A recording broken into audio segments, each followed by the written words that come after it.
জলে এবং স্থলে যত বিপর্যয় ছড়িয়ে পড়েছে এগুলো মানুষের হাতের কামাই। তার মানে যত ফাসাদ ছড়াবে সব কিছুই আল্লাহর পক্ষ থেকে নয়, এখানে মানুষেরও হাতের কামাই থাকবে। এখন আপনি দেখেন, পরিবেশ দূষণ করছে কারা? মানুষ। বনভূমি উজাড় করছে কারা? মানুষ। এই যে কার্বন মনোক্সাইডের পরিমাণ বাড়ছে বাতাসে, এগুলো কারা বাড়াচ্ছে? জিন, মানুষ। অর্থনীতির মধ্যে ফাসাদ কে করছে? সুদের মধ্য দিয়ে অর্থনৈতিক সিস্টেমে ফাসাদ কে ডেকে এনেছে? মানুষ। জাকাত বন্ধ করছি কারা? আমরা, তাই নয় কি? আপনি দেখেন সোশ্যালি যে সমস্যাগুলো হচ্ছে, এই যে জমি নিয়ে সমস্যা, আত্মীয়তার বন্ধন নিয়ে সমস্যা, টাকা পয়সার সমস্যা, পদের লড়াই, ক্ষমতার লড়াই, কারা করছে এগুলা? জিন শয়তান, মানুষ। এটা হচ্ছে কোরআনের এই আয়াতের ব্যাখ্যা, যে জলে এবং স্থলে যত বিপর্যয় এগুলো মানুষের হাতের কামাই। তার মানে মানুষেরও এখানে প্রচণ্ড রকম দোষ আছে, অন্যথা আল্লাহ পাক তো আর এখানে এমনি এমনি গজব পাঠাতেন না। নবী সাল্লাল্লাহু আলাইহি ওয়াসাল্লাম বলছেন, যখন এই উম্মতের মধ্যে ব্যভিচার ছড়িয়ে পড়বে, যখন এই উম্মতের মধ্যে ব্যভিচার তো বোঝেন, জেনা ব্যভিচার ছড়িয়ে পড়বে, যেটা এখন রন্ধ্রে রন্ধ্রে জেনা ব্যভিচার, ঘরে ঘরে জেনা আর ব্যভিচার আর পরকীয়া চলছে, তখন সমাজে এমন কিছু রোগ ব্যাধি দেখা দিবে, এমন কিছু মহামারী আসবে যেগুলো আগে কখনো ছিল না। কোরআন এবং হাদিসের ঊর্ধ্বে কোনো কথা আছে? সব কিছু স্পষ্ট, কিন্তু মানি বা না মানি এটা আমাদের ব্যাপার, বাট শুনতে তো আপত্তি নাই। শুনতে আপত্তি আছে? আচ্ছা। 2 নাম্বার, যখন এই উম্মতের মানুষ মাপে কম দেওয়া শুরু করবে, যখন আমি বললাম না মাপে কম দেওয়া, একটা হাদিস শোনাবো, মাপে কম দেওয়া শুরু করবে, তখন এই উম্মতের মধ্যে দুর্ভিক্ষ দেখা দিবে। কি দেখা দিবে? দুর্ভিক্ষ দেখা দিবে, এবং তাদের উপরে অত্যাচারী বাদশার শাসন চাপিয়ে দেওয়া হবে। তাহলে আমরা বেশি করে মাপে কম দিব নাকি? ইনসাফের সাথে ব্যবসা করেন, আল্লাহ পাক তৌফিক দান করুন। 3 নাম্বার, যখন এই উম্মতের মানুষ যাকাত দেওয়া বন্ধ করে দিবে, যখন এই উম্মতের মানুষ যাকাত দেওয়া বন্ধ করে দিবে, তখন আসমান থেকে আল্লাহ বৃষ্টি বন্ধ করে দিবেন। হাদিসের শেষ অংশে আছে, যদি জমিনের মধ্যে পশু পাখি এরা না থাকতো তাহলে আল্লাহ পাক আদৌ কখনো বৃষ্টি দিতেন না। তাহলে আমরা কি যাকাত দেওয়া বন্ধ করে দিব? চালু করবো ইনশাআল্লাহ। 4 নাম্বার, যখন এই উম্মতের মানুষ আল্লাহ এবং তার রাসূলের সাথে বিশ্বাসঘাতকতা করবে, এটা আপনারা বোঝেন, আল্লাহ এবং তার রাসূলের সাথে বিশ্বাসঘাতকতা করবে, তখন আল্লাহ পাক তাদের উপরে অমুসলিমদের আধিপত্য চাপিয়ে দিবেন। নেন, যখন আল্লাহ এবং তার রাসূলের সাথে বিশ্বাসঘাতকতা করবে এই উম্মতের মানুষ, তখন অমুসলিমদের ভয় এবং শাসন এবং তাদের যে আগ্রাসন, এটা আল্লাহ পাক মুসলিমদের উপরে চাপিয়ে দিবেন, এটা আল্লাহ চাপিয়ে দিবেন। আর সর্বশেষ, যখন এই উম্মতের মানুষের আল্লাহর কিতাবকে রেসপেক্ট করবে না, সম্মান করবে না এবং এর বিধানগুলোর কোনো পরোয়া করবে না, আল্লাহ পাক তখন মুসলিমদের মাঝে আপোষে মারামারি ক্রন্দন লাগিয়ে দিবেন। নেন, আর হাদিসের দরকার আছে? নাই। আরেকটা হাদিস শোনাই, শেষ, এটা লাস্ট। এই হাদিসের রাবি হচ্ছেন হুযায়ফা রাদিয়াল্লাহু আনহু। এটাও তিরমিজিতে আছে, 2169 নম্বর হাদিস। নবীজি বলছেন, লা তা'মুরুন্না বিল মা'রুফ, তোমরা অবশ্যই সৎ কাজের আদেশ করবে, মুসলিমরা তোমরা অবশ্যই সৎ কাজের আদেশ করবে, ওয়ালা তানহাউনা আনিল মুনকার, এবং তোমরা অবশ্যই মন্দ কাজ থেকে মানুষকে নিষেধ করবে। আও লা ইউশিকান্না আল্লাহু আইয়াবআসা আলাইকুম ইকাবাম মিনহু, অথবা আমি তোমাদের প্রতি ভয় করছি আল্লাহ পাক তার পক্ষ থেকে তোমাদের উপর আযাব চাপিয়ে দিবেন। সুম্মা তাদউনাহু, এরপর তোমরা আল্লাহকে ডাকবে, লা ইউস্তাজাবু দুআআকুম, তোমাদের দোয়া তখন কবুল হবে না। এখানে আযাব নাজিলা একটা কারণ পেলাম, যখন সৎ কাজের আদেশ, অসৎ কাজের নিষেধ আমরা ছেড়ে দিব, আল্লাহর পক্ষ থেকে গজব মাস্ট বি আসবে, এবং তখন মানুষ দোয়া করবে, আল্লাহ এই দোয়া কবুল করবেন না। এখন এগুলো হলো যদি আল্লাহর পক্ষ থেকে গজব হয় তাহলে এই বিষয়। আর এমন হতে পারে যে আল্লাহর পক্ষ থেকে পরীক্ষা, যদি আল্লাহর পক্ষ থেকে পরীক্ষা হয় তাহলে সুসংবাদ আছে। আল্লাহ পাক সূরাতুল বাকারা 155 নম্বর আয়াতে বলছেন যে লানাবলুওয়ান্নাকুম বিশাইইন মিনাল খাউফি ওয়াল জু'i, অবশ্যই অবশ্যই আমি আল্লাহ তোমাদেরকে পরীক্ষা করব। আর পরীক্ষা কাদের উপরে আসবে? যারা মুমিন তাদের উপরে, যারা আল্লাহ পাকের বিধিবিধান মেনে চলছে, আল্লাহর গজব নাজিলের মাধ্যম বানাচ্ছে না, তাদের উপরে পরীক্ষা আসবে।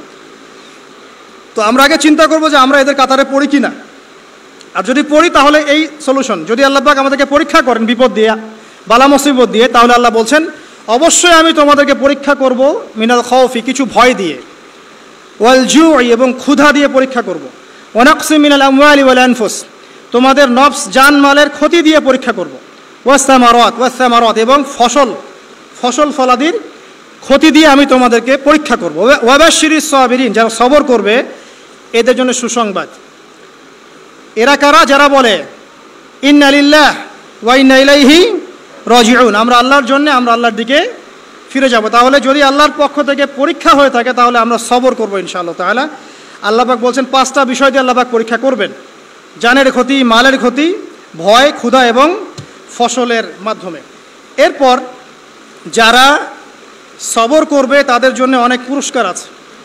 আল্লাহ পাক বলছেন যে যখন আল্লাহ পাক কোনো কওমের কল্যাণ চান, যখন আল্লাহ পাক কোনো কওমের কল্যাণ চান, আল্লাহ রাব্বুল আলামিন সেই কওমকে বিপদ আপদ বালা মুসিবত দিয়ে পরীক্ষা করেন। যখন আল্লাহ পাক কোনো মুসলিম কওমের কল্যাণ চান তখন আল্লাহ পাক তাদেরকে বিপদ আপদ বালা মুসিবত দিয়ে পরীক্ষা করেন। বুখারীর মধ্যে একটা হাদিস এসেছে 5642 নম্বর, নবী করিম সাল্লাল্লাহু আলাইহি ওয়াসাল্লাম বলেছেন যে একজন মুসলিম ব্যক্তির যদি কোনো ক্লান্তি হয়, অথবা কোনো অসুখ হয়, রোগ হয়, অথবা দুশ্চিন্তা হয়, এমনকি যদি তার পায়ে একটু কাটাও বিধে, আল্লাহ রাব্বুল আলামিন এই ওসিলায় তার গুনাহগুলোকে মাফ করে দেবেন ইনশাআল্লাহ। তাহলে আল্লাহ পাকের যদি পরীক্ষা হয়, আমরা সবর করি, তাহলে আমরা এই বেনিফিট পাবো ইনশাআল্লাহ, এই ফজিলত পাবো ইনশাআল্লাহ। আরও আছে, রাসূলুল্লাহ সাল্লাল্লাহু আলাইহি ওয়াসাল্লাম বলেছেন আল্লাহ যখন কোনো কওমের বা কোনো বান্দার কল্যাণ চান তখন তাড়াতাড়ি তাদেরকে দুনিয়াতে পাপের শাস্তি প্রদান করেন, তাড়াতাড়ি তাদেরকে দুনিয়াতেই পাপের শাস্তি প্রদান করেন। আর যখন আল্লাহ পাক কোনো কওমের অমঙ্গল চান তখন তাদেরকে অবকাশ দিতে থাকেন। এরপর কিয়ামতের দিন আল্লাহ পাক তাদেরকে পূর্ণ মাত্রায় ধরবেন। অতএব যখন কোনো জাতির পরীক্ষা চলে আসে তারা যেন ধৈর্য ধারণ করে, আর যারা আল্লাহর পরীক্ষা অসন্তুষ্ট হবে আল্লাহ পাক তাদের প্রতি অসন্তুষ্ট হবেন। এটা একটা হাদিস, এটা মুসলিমে এসেছে 2396 নম্বর হাদিসে। একটা বলে শেষ করছি যে রাসূলুল্লাহ সাল্লাল্লাহু আলাইহি ওয়াসাল্লাম বলেছেন মুমিন পুরুষ এবং নারীর জন্য, মুমিন পুরুষ এবং নারীদেরকে তাদের জান, মাল, সন্তান সন্ততি, ধন সম্পদ এগুলো দিয়ে ক্রমাগত পরীক্ষা করা হতে থাকে।